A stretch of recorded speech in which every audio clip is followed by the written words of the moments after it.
Michael's hands kind of very close to Jordy's crotch.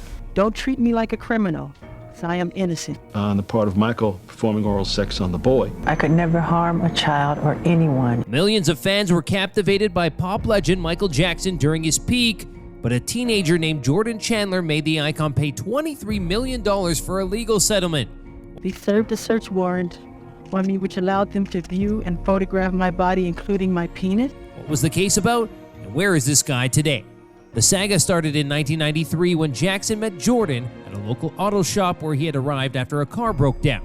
From there, the two gradually became so close that they started spending more and more time together, and initially, the friendship was also encouraged by Jordan's parents, Evan Chandler and June Chandler.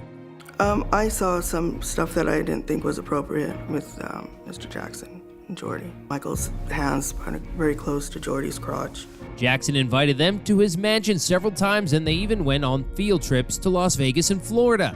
However, Jordan and Jackson's growing friendship started to make Evan jealous, and he felt that his bond with his son was weakening as a result. Whenever kids come here, they always want to stay with me.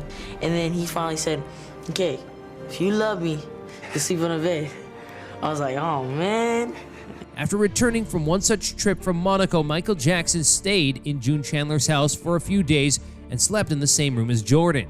According to Evan, it was at this moment that he became suspicious of Michael, as he once saw both of them together on a single bed. I will get everything I want, and they will be destroyed forever. Nevertheless, Evan ended Jackson and Jordan's contract in June 1993 and accused Jackson of molesting Jordan. Underwears that were men's briefs in the walk-in closet. They were like crunchy, hard, with yellow stains all over them. He reportedly said he has hired a nasty lawyer, as he was prepared to go as hard on Jackson as possible. This attorney I found, I interviewed several, and I picked the nastiest son of a bitch I could find. When asked about what impact the legal dispute would make on Jordan, he replied that he simply doesn't care about it. And does that help, Jordan? That's irrelevant to me. A criminal investigation of the allegations made by Evan began by the Los Angeles Police Department in August 1993. 30 kids who were also friends with Jackson were questioned by police, but none of them testified against Jackson. Because I know Michael well enough that he wouldn't do anything like that. On September 14, 1993, Evan Chandler officially filed a lawsuit against Jackson. The lawsuit claimed that he was responsible for committing sexual battery, seduction, willful misconduct, intentional infliction of emotional distress, fraud, and negligence. 2 days after Jordy's first damning accusations, it was announced to the world that the star who called himself Peter Pan was now accused of being a pervert. Michael Jackson's legal team decided that he was too sick to endure a lengthy trial, and hence it was certain that he was going to settle outside of the court. A whopping $23 million were paid to the Chandlers in terms of the legal settlement. Pay someone $25 million. That's a lot of money, especially if you're innocent. Although it was declared that the settlement was in no way an admission of guilt on Michael's part, a large number of people still gossip that Jackson opted to pay such a large amount to settle outside only because he wanted to avoid the court. Resolution of this case is in no way an admission of guilt by Michael Jackson. In the aftermath of the lawsuit settlement, Jordan Chandler decided to get himself legally emancipated from both of his parents so that he could make his own decisions on his behalf.